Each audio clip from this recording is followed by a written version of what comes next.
एक बार गंभीर होकर के सोचिए, सीरियस होकर के सोचिए कि आखिरकार चल क्या रहा है। देश के प्रधानमंत्री, भाजपा के तमाम प्रवक्ता बीते 24 घंटों से एक बहुत बड़े मुद्दे पर खामोश हैं, या बोल भी रहे हैं तो वो बात नहीं बोल रहे हैं जो बात आनी चाहिए।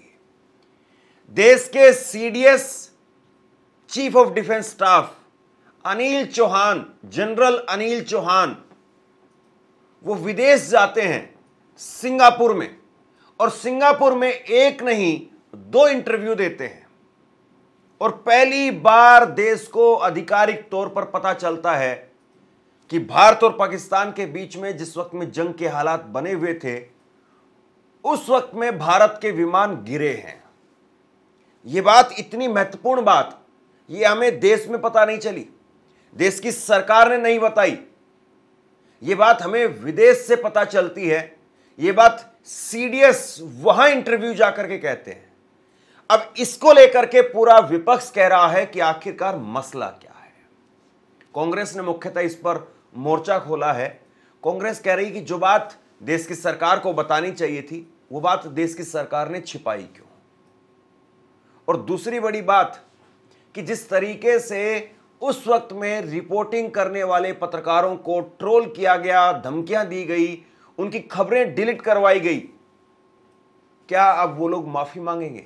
ये अपने आप में बहुत अलग बात है कि सही खबर छाप करके भी द हिंदू अखबार ने, और द हिंदू अखबार की डिप्टी एडिटर विजेता सिंह ने माफी मांगी। मैंने कल आपको एक खबर दिखाई थी, जिस खबर में चीफ ऑफ डिफेंस स्टाफ से ब्लूमबर्ग की रिपोर्टर, जिसका नाम है हसलिंदा अमीन, वो सवाल पूछती हैं, और सवाल पूछते वो कहती हैं कि पाकिस्तान से लड़ाई में क्या भारत के लड़ाकू विमान गिरे थे। और दूसरी तरफ से जवाब आता है सीडीएस का कि यह जरूरी नहीं है कि लड़ाकू विमान गिरे, बल्कि जरूरी यह है कि आखिरकार वह क्यों गिरे, उसके बाद में हमने क्या किया। मतलब इस जवाब से यह माना गया, और इस जवाब का एक तरीके से अर्थ ये निकल करके भी सामने आता कि हां, हमारे कुछ विमान गिरे हैं।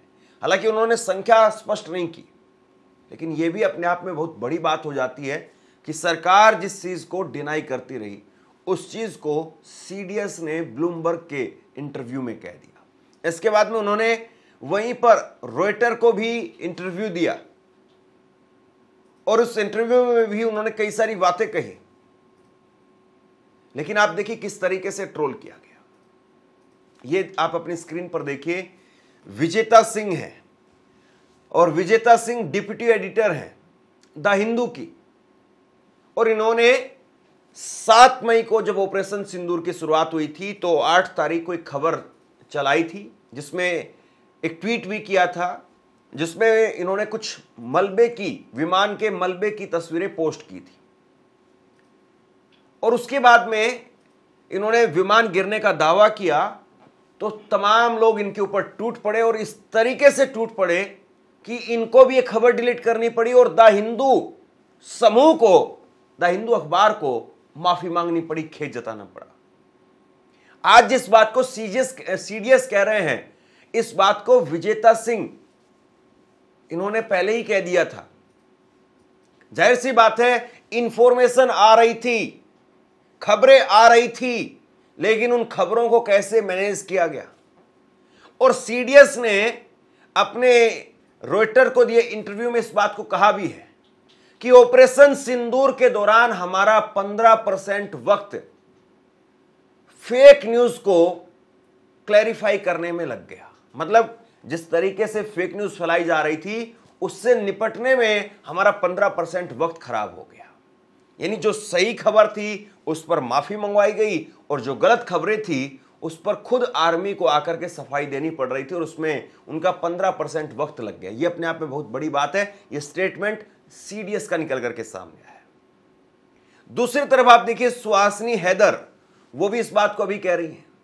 सुहासिनी हैदर, वो भी वरिष्ठ पत्रकार हैं, और भाजपा के नेता सुब्रमण्यम स्वामी उनकी बेटी भी हैं। हालांकि वो इंडिविजुअली यहां पर पत्रकार के नाते लिख रही है, सीडीएस को कोट कर रही है। ब्रेकिंग न्यूज के तौर पर इस खबर को बता रही है कि सीडीएस ने इस बात को स्वीकार किया है कि हमारे विमान गिरे हैं। वो क्यों गिरे हैं ये महत्वपूर्ण है, कितने गिरे हैं वो महत्वपूर्ण नहीं है, या वो क्यों गिरे ये महत्वपूर्ण है।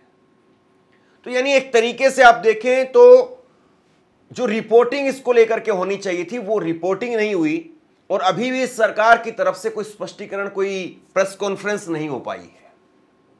सरकार ने इस बात को अभी भी प्रेस कॉन्फ्रेंस के जरिए आधिकारिक तौर पर नहीं कहा है।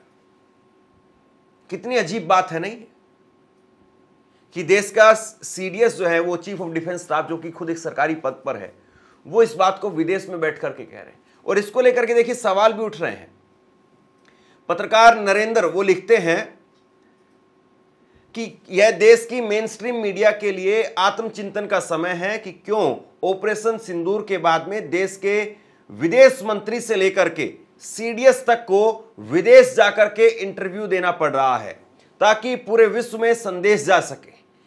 इतने बड़े देश की इतनी बड़ी मीडिया यह भरोसा क्यों नहीं कायम रख सकी कि यहां से कही गई बात को सारा विश्व नोटिस करता है, गंभीरता से लेता है, क्योंकि यहां की मीडिया बस हिंदू मुसलमान को लड़ाने का एक टूल बना करके सीमित कर दिया गया है।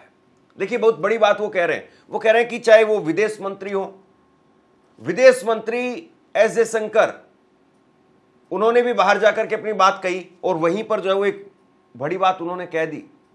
उन्होंने ये कह दिया था कि हमने कुछ समय पहले, जब ऑपरेशन स्टार्ट हुआ उसके जस्ट कुछ समय पहले ही हमने जानकारी दी, जिस पर बड़ा बवाल, जिस पर बड़ा हंगामा छिड़ा।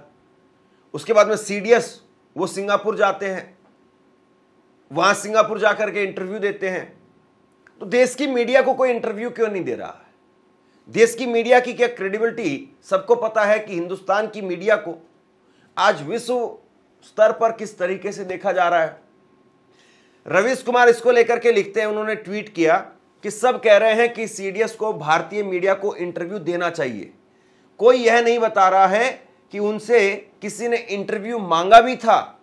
लड़ाकू विमान गिरने की खबर अपने चैनल और अखबार में कौन पूछ रहा था और लिख रहा था? 11 मई को हिंदू के दिनाकरन पेरी ने यह सवाल किया था, उसी सवाल के जवाब में काफी इशारा था। उसे लेकर के गोदी चैनलों ने क्या खबर चलाई, क्या इंटरव्यू मांगा? क्या सभी उस चुप्पी का हिस्सा बन गए जो किसी को महान बनाने के लिए साधी गई थी? ऐसे लोग आक्रोशित हो रहे थे जैसे रक्षा प्रमुख को ही फोन करना था कि एंकर भाई लाहौर से लौट आए हो तो मेरा इंटरव्यू कर सकेंगे। बताइए किसने इंटरव्यू मांगा था? अब यहां पर रवीश कुमार एक दूसरी बड़ी बात कह रहे हैं। वो कह रहे हैं कि भारत की मीडिया इंटरव्यू ही नहीं मांग रही थी, वो शक ही नहीं कर रही थी किसी तरीके से, वो सवाल ही नहीं खड़े कर रही थी, वो तो बिल्कुल खामोश हो गई थी, क्योंकि मोदी जी को महान बताना था। ये डायरेक्टली इनडायरेक्टली रवीश कुमार यहां पर कहते हुए नजर आ रहे हैं। और दूसरी बड़ी बात देखिए, मैं आज अखबार देख रहा था, मैं अलग अलग चैनल में देख रहा हूं, तो सब चैनलों में ये जी न्यूज की खबर है जिसमें उस इंटरव्यू से अभी भी उस वाली बात को, उस हिस्से को जिसमें वो स्वीकार कर रहे हैं कि कुछ हमारे जेट को नुकसान हुआ है, वो नहीं चलाया जा रहा है। क्या चलाया जा रहा है कि हमने 300 किलोमीटर अंदर तक पाकिस्तान को मारा, पाक में कैसे तबाही मचाई, सीडीएस अनिल चौहान ने बताया। तो अभी भी जो है मीडिया का पूरा फोकस यही है कि कैसे जो है वो भारत की सेना ने पाकिस्तान में जाकर के तबाही मचाई। ये बहुत जरूरी चीज है कि हम दुनिया को बताएं, देश को बताएं कि कैसे हमारी आर्मी ने पाकिस्तान में जाकर के एक तहलका मचा दिया। लेकिन ये उतना ही जरूरी है कि कैसे हमारी सेना को भी नुकसान हुआ है, क्योंकि अगर जब तक आप नुकसान पर बात नहीं करेंगे, केवल वाहवाही पर बात करेंगे, नुकसान पर काम नहीं करेंगे, तो हो सकता है कि हमें बड़ा नुकसान हो जाए। और खुद जो है वो सीडीएस ने अपने इस इंटरव्यू में माना है कि शुरुआती हमें नुकसान हुआ और उसके बाद में हमने जो भी कमियां थी, जो भी खामियां थी, उनको दुरुस्त किया और उसके बाद में जोरदार तरीके से पलटवार किया और पाकिस्तान के अंदर काफी अंदर तक घुस करके हमने पाकिस्तान को काफी नुकसान पहुंचाया और बिल्कुल टारगेटेड पॉइंट पर हमने पाकिस्तान पर हमला किया। कांग्रेस के नेता जयराम रमेश, उन्होंने आज फिर से जो है इसको लेकर के कहा है कि सीडीएस अनिल चौहान ने सिंगापुर में बहुत सी बातें बोली हैं। हम चाहते थे कि रक्षा मंत्री यही बात सर्वदलीय बैठक में बोले। हम चाहते थे कि यही बात प्रधानमंत्री लोकसभा और राज्यसभा में बोले। ऑपरेशन सिंदूर में पहले 2 दिन क्या हुआ और इससे हमने क्या सबक सीखा, इसकी जानकारी हमें सिंगापुर से मिलती है। हम मान करके चल रहे हैं कि इसका विश्लेषण और गहरा अध्ययन होगा। अब विपक्ष कह रहा है कि भाई प्रधानमंत्री ने बात क्यों नहीं कही, प्रधानमंत्री सर्वदलीय बैठक क्यों नहीं बुला रहे, प्रधानमंत्री इसको लेकर के क्यों नहीं संसद का विशेष सत्र बुला रहे। जबकि जब कारगिल का युद्ध हुआ था उस वक्त में भाजपा की अटल बिहारी की सरकार थी और अटल बिहारी वाजपेयी की सरकार ने कारगिल युद्ध के दूसरे तीसरे दिन एक कमेटी बैठा दी थी और उस कमेटी ने फिर बाद में 5-6 महीने के अंदर अंदर अपनी रिपोर्ट दी थी। तो आप बताइए, जब अटल बिहारी वाजपेयी जब इतनी बड़ी छाती दिखा सकते हैं, अब उनकी पता नहीं 56 इंच की छाती थी या कितने इंच की छाती थी, लेकिन कम से कम उन्होंने इतनी हिम्मत जरूर दिखाई। उन्होंने कमेटी बैठाई और उस कमेटी ने चेक किया। अब कारगिल का युद्ध बड़ा था या अभी जो हुआ है ये बड़ा था? जाहिर सी बात है कारगिल का युद्ध बड़ा था। तो कारगिल का युद्ध बड़ा था तो अब तो उससे छोटे लेवल पर ऑपरेशन हुआ है, कम दिनों के लिए ऑपरेशन हुआ है। तो अभी इस ऑपरेशन में क्या कुछ हुआ है उसको बताने में सरकार को दिक्कत क्या है, प्रधानमंत्री को दिक्कत क्या है, और प्रधानमंत्री सामने क्यों नहीं आ रहे, क्यों खामोश है आखिरकार, और क्यों ट्रोल के जरिए जो पत्रकार सच सामने लेकर के आ रहे हैं, सच को छापने लिखने का बोलने का काम कर रहे हैं, उन पर निजी हमला करवाया जा रहा है। और मैं आपको बता रहा हूं दोस्तों, सीडीएस ने अगर इसी तरीके से अपने 1-2 और इंटरव्यू में इस तरह की बात कह दी तो फिर उसके बाद में और बवाल और हंगामा मचेगा। और जो आज मोदी सरकार के अंदर जो भक्त लोबी है, कल को वो सीडीएस पर, उनके परिवार पर, अनिल चौहान साहब पर टूट पड़ेंगे, क्योंकि ये इतने नफरती लोग हैं। इन्होंने विक्रम मिस्री, भारत के विदेश सचिव जो कि प्रधानमंत्री नरेंद्र मोदी के पीए रह चुके हैं, देश के 3 प्रधानमंत्रियों के पीए रह चुके हैं, इस वक्त में मौजूदा समय में विक्रम मिस्री साहब विदेश सचिव हैं, जिन्होंने टीवी पर सामने आकर के जानकारी दी थी कि हमने सीज फायर किया है। उनकी बेटी को, उनके परिवार को, उनकी पत्नी को जलील करने का काम किया। और अब जिस तरीके की बात अनिल चौहान साहब ने कही है, मुझे डर है इस बात का कि वही ट्रोल आर्मी अनिल चौहान साहब के पीछे, उनके परिवार के पीछे न पड़ जाए। थोड़ा मुश्किल है क्योंकि सीडीएस अनिल चौहान साहब रक्षा प्रमुख हैं और इसलिए थोड़ा सा उनको डर लगता है, उन नफरती चिंटुओं को डर लगता है कि कहीं ऐसा ना हो कि सेना कल को घर से उठा ले जाए। पुलिस उठा करके ले जाती है तो उसमें तो ये लोग डरते नहीं हैं, लेकिन सेना उठा करके ले जाएगी तो फिर सेना इनका क्या हाल करेगी इनको पता है। लेकिन फिर भी कुछ लोग बाज नहीं आएंगे।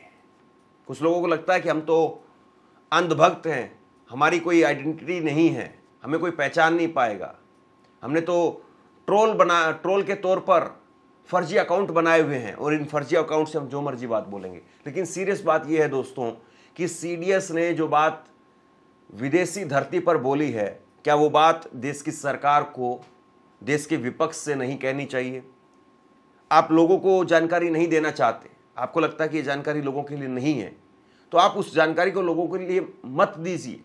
लेकिन जब सीडीएस ये बात विदेश में जाकर के कह रहे हैं तो आप देश में कहने में आपको दिक्कत क्या थी? और जाहिर सी बात है, जब भी इस तरह के हालात बनते हैं, कोई भी सेना रही हो, कोई भी मुल्क हो, कोई ये नहीं कह सकता है कि हमने सामने वाले का 100% नुकसान किया है और हमारा 1% भी नुकसान नहीं हुआ। कोई भी देश हो, कितना ही छोटा हो, कितना ही बड़ा हो, कितना ही बड़ा पहलवान हो, कितना ही छोटा पहलवान हो, जब 2 पहलवान आपस में भिड़ते हैं तो जाहिर सी बात है जो ताकतवर होगा, जो बड़ा पहलवान होगा, जो बड़ा प्लेयर होगा, वो सामने वाले का नुकसान करेगा, लेकिन कुछ न कुछ नुकसान उसका भी होता है। भारत की सेना ने मुंहतोड़ जवाब दिया है, इसमें कोई दो राय नहीं है। लेकिन जिस प्रकार से अब सवाल खड़े हो रहे हैं, सीडीएस के बयानों के बाद में सरकार ने अभी भी जो चुप्पी साधे हुई है, उससे ये सवाल और ये शंका और गहरी होती जा रही है। सरकार को कायदे से अब सामने आकर के स्पष्ट करना चाहिए, क्योंकि आप क्यों आखिरकार सेना के गले में घंटी बांध रहे हैं? ये घंटी तो खुद प्रधानमंत्री नरेंद्र मोदी को या सरकार के लोगों को खुद आकर के बजानी चाहिए और उनको बताना चाहिए कि हाँ भाई, इस तरह से हुआ था और इस तरह से हमें कुछ नुकसान हुआ है, और उस नुकसान कि हम लोग जो है वो देख रहे हैं, उसकी चेक उसको लेकर के तहकीकात हो रही है, उसको लेकर के हमने कोई कमेटी बैठाई है, कुछ भी सरकार अपनी तरफ से आकर के बोले तो सही। लेकिन जो खामोशी की चादर ओढ़ करके अब सो रहे हैं, उनका क्या ही किया जाए। बहरहाल सीडीएस ने जो बात कही है, इसको लेकर के आप क्या सोचते हैं? क्या वाकई प्रधानमंत्री नरेंद्र मोदी को या सरकार को सामने आकर के अब प्रेस कॉन्फ्रेंस करके स्थिति स्पष्ट नहीं करनी चाहिए? नीचे कमेंट बॉक्स में अपनी राय लिख करके जरूर बताइए। इस खबर को शेयर कीजिए। धन्यवाद।